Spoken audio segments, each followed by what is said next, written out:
తాకట్లో ఉన్న మీ బంగారాన్ని విడిపించి ఆ రోజు ఆన్లైన్ రేటుకి కొంటాం. Sharma gold company. నమస్కారం, వెల్కమ్ టు సుమన్ టీవీ. నేను గీతాంజలి. శ్రీమాత్రి నమః. ప్రస్తుతం మనం శ్రీ శ్రీ శ్రీ ఆనంద శివకామేశ్వరి సన్నిధానంలో ఉన్నామండి. అమ్మవారు ఎంత దివ్యంగా ఉంటారో ఇక్కడ మీకు విజువల్స్లో చూపిస్తాను చూడండి.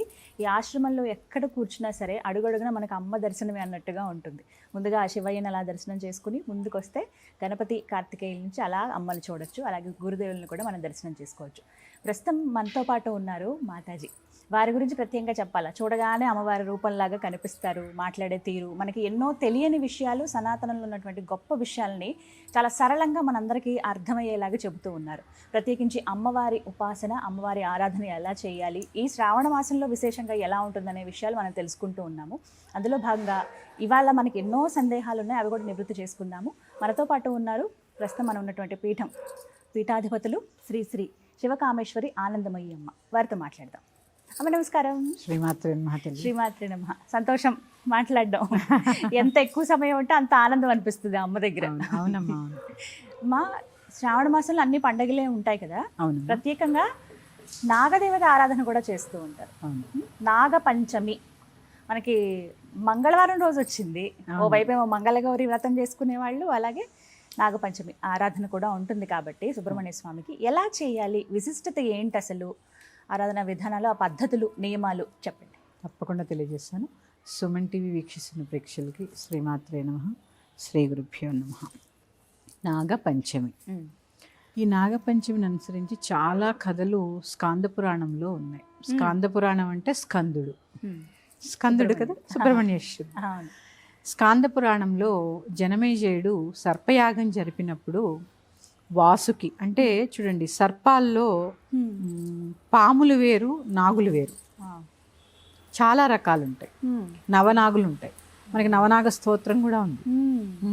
అందులో ఈ వాసుకి అనే జాతికి చెందిన నాగము శివుడి దగ్గరికి వెళుతుంది. నా యొక్క తల్లి, వాసుకి యొక్క తల్లి కద్రువ. ఈ కద్రువ యొక్క శాపం వల్ల సర్పజాతి అంతా నశించాలి, బిడ్డలకు శాపం ఇస్తుంది తల్లి. ఈ జనమేజయుడు సర్పయాగం మొదలు పెడతాడు. నాకు అందులో వెళ్ళి ఆహుతైపోవడం ఇష్టం లేదు, నన్ను రక్షించండి పరమేశ్వర అని వాసుకు వెళ్ళి పరమేశ్వరుని ప్రార్థిస్తుంది. ఆయన అప్పుడే సర్వ విధాలా ప్రార్థించినప్పుడు ఆ వాసుకి సర్పాన్ని గరడంలో గరళాభరణంగా ధరిస్తాడు. నేను కాపాడుతాను అని చెప్పి ఇక్కడ ఉంటే ఏం చేయలేరని తన కంఠానికి ఆభరణం కింద వేసుకుంటాడు. నాగాభరణం ధరిస్తారనమాట కంఠానికి. అలాగే ఇంకొక కథ ఉంది. ఇదే జనమేజయుడు చేస్తున్నటువంటి సర్పయాగంలో ఆదిశేషుడు విష్ణుమూర్తి దగ్గరికి వెళ్ళి మొరబెట్టుకుంటాడు. నేను కూడా సర్పయాగంలో పడి వెళ్ళిపోతాను, నాకు ఉండాలనుంది. చూడండి అమ్మా, ఇక్కడ ఒక సందర్భంగా ఒకటి చెప్పాలి. భుజంగానికి కోపం ఎక్కువ. భుజంగము అంటే సర్పం. పక్షికి ఆకలి ఎక్కువ. తర్వాత చేప కూడా ఎప్పుడూ చూడండి తింటూనే ఉంటుంది. పక్షి కూడా ఎప్పుడు తింటూనే ఉంటుంది. వాడికి చూడండి, ఎప్పుడైనా మీరు పక్షిని ముట్టుకుంటే ఆ డొక్కల దగ్గర వెచ్చగా ఉంటుంది. ఎందుకంటే జీర్ణశక్తి, అగ్ని లోపల. అన్ని పంచభూతాత్మకమైన శరీరాలే కదా, ఎప్పుడూ అరుగుతూనే తింటూనే ఉంటుంది, పగలు రాత్రి భేదం లేకుండా. కానీ మనిషికి అన్నీ ఎక్కువే. ఇటు కోపం ఎక్కువ, ఇటు ఆకలి ఎక్కువ, ఇటు ఆశ ఎక్కువ, అన్నీ ఎక్కువే. అప్పుడు ఈ ఆదిశేషుడు ఏం చేశారంటే విష్ణుమూర్తి దగ్గరికి వెళ్ళి, నేను భుజంగానికి కోపం ఎక్కువ అని చెప్పాను కదా, అవును, విషప్రయోగం చేసే శక్తి వాళ్ళకు ఉంటుంది. విషప్రయోగం చేసి ఒక మనిషిని హరించేటటువంటి శక్తి నాకు వద్దు, 10 మందికి ఉపయోగపడాలి తప్ప నాకున్నటువంటి ప్రత్యేకత 10 మందిని చంపేసేలా ఉండకూడదు, నాకు ఆహారం అవ్వకూడదు అని చెప్పి వేడుకుంటే ఆయన ఆసనం కింద, దాన్ని ఏమంటారు, శేషతల్ప సాయి కదా, పాన్పు కింద ఆదిశేషుణ్ణి వేసుకుని రక్ష కల్పిస్తారు అన్నమాట.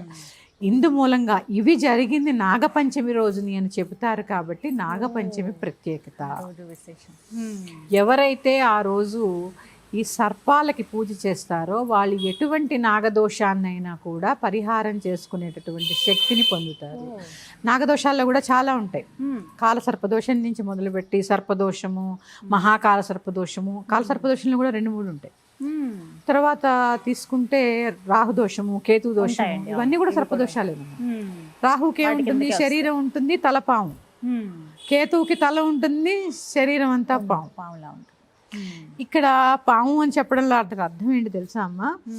మన పూర్వీకులు కూడా ఎప్పుడైనా స్వప్నంలో కనిపిస్తే నాగుల్లాగే కనిపిస్తారట.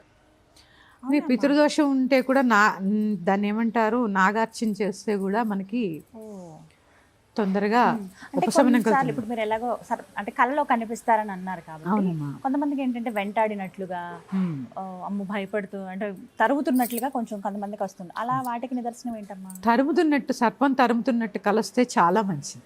మంచిది. కాటు వేసి రక్తం వచ్చినట్టు కనిపిస్తే కూడా చాలా మంచిది అనేవారు. అంటే ఇవి నా పెద్దలు చెప్పినవే, నేనేదో సొంతగా చెప్పినవి కాదు, మా పూర్వీకులు చెప్పినవి. భయపడతారు చాలా మంది, ఏం చెడు జరుగుతుంది. సర్పం కాటు వేసినట్టు కలొస్తే అప్పటిదాకా ఉన్న దోషాలన్నీ పోయినట్టేట కలలో. ఇలా సర్పదోషాల్లో చాలా ఉన్నాయమ్మా. ఈ సర్పదోషాలకు చాలా భయపడుతూ ఉంటారు. ఇంకా తెలుసా, సంతానం లేని వాళ్ళకి శుక్రకణాలు ఎలా ఉంటాయి, చిన్న చిన్న సర్పాల్లా ఉంటాయి. పాము చిన్న తల ఇలా పాము. మరి సర్పాలకిను సంతానానికి ఏంటి కనెక్షన్ అంటే ఇదే కనెక్షను. శుక్రకణాలలో ఉంటే సర్పాల్లాగే ఉంటాయి. పైగా మన యొక్క స్వాధిష్టాన చక్రం దగ్గర దాన్ని ఏమంటారు, సుబ్రహ్మణ్యేశ్వర స్థానం, విష్ణు స్థానం. ఇప్పుడే పైగా ఆదిశేషుడు పిట్టి చుట్టుకుని పడుకుంటాడు అనమాట. మూలాధార చక్రంలో కూడా మన కుండలిని నాగం ఏదైతే ఉందో మూలాధార చక్రంలో 3 చుట్లు చుట్టుకుని పడుకుని ఉంటుంది. అంటే ప్రతిదీ నాగంతోటే పోలుస్తారు. అంటే ఇక్కడ ఏంటి అంటే అమ్మా, ఇది ఆధ్యాత్మికతలో చెప్పుకుంటే, భౌతికంగా చెప్పుకుంటే ఇది వర్షాకాలం. వ్యవసాయం చేసే వాళ్ళకి పాపం బురదలో తిరుగుతూ ఉంటారు. ఈ వానలకి భూమిలో ఎక్కువ ఉండలేవు పాములు. ఎందుకంటే నేను చూశానమ్మా, మాది పల్లెటూరు, మా ఇంటికి చుట్టూ చెరుకు తోటలు ఉండేవి. ఎన్ని పాములు ఉండేవో, అసలు ఇది పావులతో సహచర్యం చేసినట్టుండేది మా చిన్నప్పుడు.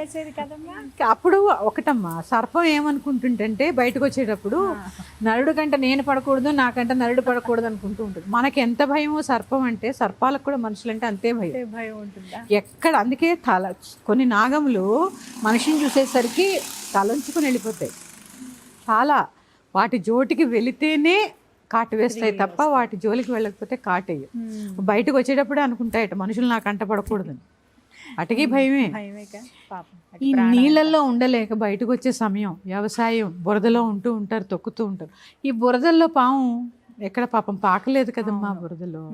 అందుకని ఏంటంటే ఈ నాగపంచమి రోజు ఆ నాగుల్ని అర్చించుకుంటే చక్కగా రక్ష అనమాట, మాకు రక్షణ కల్పించు తండ్రి అని వేడుకోవడం. ఎందుకంటే అమ్మా, జంతువులో కూడా భగవతత్వాన్ని చూసేటటువంటి ధర్మం నా హిందూ ధర్మం, నా సనాతనమైన ధర్మం. అందుకే ఒక్కసారి హిందూ ధర్మాన్ని అందరూ ఏంటంటే అమ్మా, దాన్ని ఏమంటారు, ఏదో పూజలు, వ్రతాలు, నోములు, ఇది కాదమ్మా. ప్రతి పండక్కి ఒక ప్రత్యేకత ఉంటుంది, ప్రతి పూజకి ఒక ప్రత్యేకత ఉంటుంది. వానొస్తే పండగ, ఎండొస్తే పండగ. ఎండొస్తే రథసప్తమి చేసుకుంటాం, అవునా? ఏరువాక పున్నమి చేసుకుంటాం, నాట్లు వేసి. అందుకే మన ధర్మం ఏంటంటే ఎప్పుడూ గొప్పది, సనాతనమైనది, సనూతనమైనది. అందరూ ఎందుకంటే ప్రతిదీ మతం, మనది ధర్మం. ప్రతిదీ మతం, మనది ధర్మం, మనది హిందూ ధర్మం. అందుకే ఈ ధర్మంలో కొన్ని చెప్పినవి ఖచ్చితంగా పాటించాలి. ఎందుకు పాటించాలి అంటే, నేను చెప్పాను మీకు, జ్యేష్ఠ నక్షత్రాన్ని ఇప్పుడు సైంటిఫిక్గా చూసి ఆ నక్షత్రం చాలా పెద్దదన్నారు వీరి దగ్గర ఉన్న పరికరాలను బట్టి. మన మునుల దగ్గర ఉన్న పరికరాలను బట్టి ఎప్పుడో చెప్పారు జ్యేష్ఠ అనేది పెద్ద నక్షత్రం, అందుకే జ్యేష్ఠ దాని పేరే జ్యేష్ఠ. ఎలా ఏంటి వాళ్ళకున్న పరికరాలు అంటే తపస్సు, మంత్రాలు, మనోనేత్రం ద్వారా చూడగలిగే వాళ్ళు, మనోనేత్రంతో చూసి ఎప్పుడో చెప్పారు. లేకపోతే అమ్మ పంచాంగాన్ని బట్టి గ్రహణాలు, వానలు, ఋతువులు ఎలా చెప్తున్నారు. అద్భుతం, ఎంత అద్భుతం కదా. ఎప్పుడో వచ్చే గ్రహణాన్ని ఇప్పుడే ఎలా చెప్తున్నారు. అందుకనే మన ధర్మాన్ని పాటించండి. ధర్మో రక్షతి రక్షితః. ధర్మాన్ని నువ్వు కాపాడితే ఆ ధర్మమే నిన్ను కాపాడుతుంది. ఇది ధర్మంలో ఒక భాగం. ఈ నాగపంచమి పూజ కూడా ఒక జంతువులో కూడా భగవతత్వాన్ని చూసేటటువంటి శక్తిని ప్రసాదిస్తూ ఉంటుంది. అందుకే నరసింహస్వామిని పూజ చేస్తూ ఉంటాను, నరసింహస్వామిని, హయగ్రీవ స్వామి, సుబ్రహ్మణ్యేశ్వరుడు, నెమలి. ఇట్లా చూసుకుంటే ఏ జంతువులైనా భగవతత్వం. ఇవన్నీ దానికే, జంతువులో కూడా భగవతత్వాన్ని చూడాలనే దానికి నిదర్శనం ఇవన్నీ. దీనికే పూజ అని పేరు. ఇందాక చక్కగా చెప్పారు, ఇలా దోషాలు ఏమైనా ఉన్న కాలసర్ప దోషం, రాహుకాలం, కేతు దోషం, ఏదైనా సరే ఏదైనా అమ్మా ఎలా చేయాలనేది. ఎలా చేయాలి అంటే కొంతమంది ఇంట్లో పిండితోటి పాముని తయారు చేసుకుని కదమ్మా, చేసి వాటికి షోడశోపచారాలు చేసి సర్పసూక్త పారాయణ ఉంటుందమ్మా.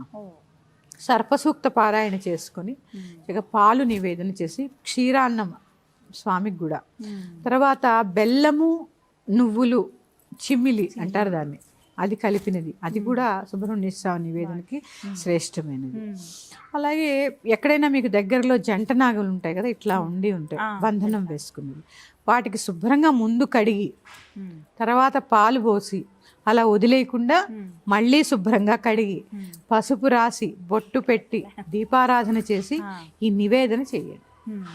ఇది చేస్తే ఎటువంటి సర్పదోషములైనా కూడా తొలగిపోతాయి. దీనికి ఏవి వేలల్లో ఖర్చు ఉండదు, పైగా మంగళవారం వచ్చింది ఇంకా శ్రేష్టం, చాలా విశేషమైన రోజు. ఇంకా చెప్పాలి అంటే అమ్మ, ఆ రోజు అంటే మా పూర్వీకులు చెప్పింది తరిగిన కూర తినరు, చాకుతో ఇట్లా కోసినవి కరెక్ట్ తినరు. చిన్న సందేహం అమ్మా, అంటే ఈ సాంప్రదాయం మనం ఎక్కడ చూస్తామంటే నాగుల చవితికి ఎప్పుడైతే కార్తీక మాసంలో వస్తుందో మనం అప్పుడు కూడా చూస్తాం కదా, రెండు ఒకటేనా? అప్పుడు వచ్చే నాగుల చవితి, ఇప్పుడు చూసే నాగుల అంటే ప్రాంతాల వారీగా ఉన్న అలవాట్లు. తెలంగాణ చుట్టుపక్కల ప్రాంతాల్లో నాగుల పంచమి చేసుకుంటారు, వస్తారమ్మా. మా ఇప్పుడు ఆంధ్రాలో తీసుకుంటే నాగుల చవితి చేసుకుంటారు. మనకి ఈరోజు అంటే మనకంటే ఆంధ్రాలో ఈరోజు గరుడ పంచమి చేస్తారు, గరుడ పంచమి చేస్తారు, గరుడ పంచమి చేస్తారు ఆ రోజు. అంటే ఇక్కడ అదేనమ్మా, ప్రాంతాన్ని బట్టి ఆచారాలు, ప్రాంతాన్ని బట్టి అలవాట్లు, అంతే. ఏదైనా పూజే, అక్కడైనా నాగపూజ, ఇక్కడైనా. ఇంకో విషయం ఉందమ్మా, ఇందాక మీకు 2 కథలు చెప్పాను. సుబ్రహ్మణ్యేశ్వర స్వామి దేవసేనను వివాహం చేసుకోవడానికి భూమి మీదకి వచ్చిన రోజు ఈ నాగపంచమి. సుబ్రహ్మణ్యేశ్వర షష్ఠి రోజు, అందుకే వల్లి దేవసేన కళ్యాణం చేస్తారు ఆ రోజు.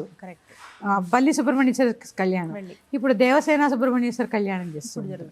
అంటే ఈ నాగపంచమి రోజు సుబ్రహ్మణ్యేశ్వరుడు భూమి మీదకి ఈ దేవసేనను వివాహం చేసుకోవడానికి వచ్చిన రోజు కాబట్టి నాగపంచమి. సుబ్రహ్మణ్యేశ్వరుడు అంటే అందరికీ ఇష్టమైన దేవతే కదమ్మా. పైగా ఇంకోటి చెప్పాలమ్మా, దీంట్లో వయసుతో సంబంధం లేదు, ఎవరైనా చేసుకోవచ్చు. లింగభేదం లేదు, వయోభేదం లేదు, ఎవరైనా చేసుకోవచ్చు. పురుషుడు లేడు, స్త్రీ లేదు, ఆఖరికి చిన్న చిన్న పిల్లలు కూడా చెవు నొప్పులు వస్తూ ఉంటాయి చాలా మందికి. సుబ్రహ్మణ్య ఆరాధన చేస్తే చెవు ప్రాబ్లమ్స్ తగ్గిపోతాయమ్మా. ఆ పుట్టమన్ను తీసి చెవుకు పెడుతూ ఉంటారు, తెచ్చి పెడుతూ ఉంటారు. ఇలా మా ఒకటి కాదు, చాలా ఆరోగ్యం బాగుంటుంది, సంతానం కలుగుతుంది, రుణబాధలు తగ్గుతాయి ఈ అదే నాగారాధన వల్ల. నాగలోకమే ఉంది కదమ్మా, పాతాళ లోకం అంతా ఏంటి నాగలోకం. కొంతమంది వితండవాదులు నాస్తికులు ఏంటంటే పొట్టలో పాలు పోస్తే పాము పాలు తాగదు, పాలు పోస్తున్నారంటారు. మరి నీ పొట్టలో పోస్తున్నావుగా, సంవత్సరం ఒకసారి అక్కడ పోయాలి కదా ఒక్కసారి. ఇక్కడ ఏంటంటే అమ్మా, భావన ముఖ్యం. ఆ పుట్టలో పాలు పోస్తే ఏమవుతుందో మళ్ళీ చెప్పుకుందాం. అది ఎంతవరకు వెళుతుందో, మనం పోసిన క్షీరం ఎంతవరకు ప్రయాణం చేస్తుందో, దానికి ఈక్వేషన్స్, దాని కనెక్టివిటీ ఒకసారి చెప్పుకుందాం. అందుకని నాగపంచమి రోజు చక్కగా పుట్టలో పాలు పోయడము, అలాగే శ్రావణ మాసం అంతా కూడా పూజలే కదమ్మా. మరీ ఏంటంటే 1 గంటకు కూడా వెళ్ళి పాలు పోస్తున్నారమ్మా. ఎన్నింటికి పోయాలమ్మా? ఇది కూడా కనీసం 10కి 10:30కి పూర్తి అయిపోవాలి. ఏంటి 12, 1 గంట, 2 ఏంటి పూజలేంటి? రాక్షస సంచారం చేసే సమయంలో పూజలు, ఆ టైంకి. అందుకే రజోగుణం ఎక్కువైపోతుందమ్మా. మీకు ఆరాధన చేసే సమయాలు కూడా చాలా ముఖ్యం. అందుకే పెట్టారు కూడా, పెట్టారు కదా ఈ సమయానికి. ఎందుకు బ్రాహ్మీ ముహూర్తం ఎందుకు పెట్టారు, మధ్యాహ్నం ఎందుకు పెట్టారు? ఇప్పుడు త్రికాల సంధ్యావందనం చేసేవాళ్ళు ఉంటారు, సంధ్య వార్చుకునే వాళ్ళు. పొద్దున్న సూర్యోదయాత్పూర్వం చేస్తారు, మధ్యాహ్నం చేస్తారు, సాయంత్రం చేస్తారు. అది వాళ్ళకి డ్యూటీ. అంతేగాని నువ్వు పొద్దున్న బ్రాహ్మీ ముహూర్తం లేకపోయావు, కనీసం 9, 10 ఆ సమయం కూడా దాటిపోయి 2ంటికి దాటొద్దు, 3ంటికి కూడా నేను చూశానమ్మా. పోయిన సంవత్సరం 3ంటికి వెళ్ళి పాలు పోసి వస్తున్నారు. ఏంటి వస్తున్నారమ్మా ఈ సమయంలో అంటే, పాలు పోసి వస్తున్నావు అమ్మా అన్నారు. ఏం చెప్తాం, మాటలు లేవు నాకు. ఈ టైంలో ఏది సమయపాలన అనేది చాలా చాలా ఇంపార్టెంట్ అమ్మా. సమయపాలన లేకపోతే ఎట్లా? సమయపాలన కోసమే కదా ఇవన్నీ పెట్టింది. అందుకని నాగపంచమి అనేది సమయపాలనతో సాత్వికమైన ఆహారాన్ని భుజిస్తూ ఆ రోజు చెప్పానుగా, భుజంగానికి కోపం ఎక్కువ. ఈ కోపం నీలో తగ్గాలనే నాగారాధన. నువ్వు కోపంగా ఉంటే ఎలా? అందుకని సాత్వికంగా ఉంటూ సాత్వికమైన ఆహారాన్ని భుజిస్తూ ఒక నామం చెబుతూ ఆ పుట్ట దగ్గరికి వస్తారు. ఇది విమర్శ కాదు, తెలుసుకోవాల్సిన విషయం. తోసేసుకుంటారు ఇట్లా. ఇక పూజ పక్కకి వెళ్ళిపోయే, దేవుడి పక్కకి వెళ్ళిపోయే, నేను ముందు పోసావు, నువ్వు ముందు పోసావు, ఒక లైన్గా ఎవరు పోస్తే ఏముంది, ఎవరు పోస్తే ఏముంది, మీరు పోసుకోండి, మీరు కడుక్కోండి, పెట్టుకోండి, మీ సమయం వచ్చినప్పుడు ఆ నిజంగా లైన్లో నిలబడ్డారు. ఒక భగవన్నామం చేసుకోండి, శరవణ భవ అనుకోండి. శరవణ భవ, అంతకు మించి నామం ఏముంది? శరణు వచ్చండి, శరణ భవండి.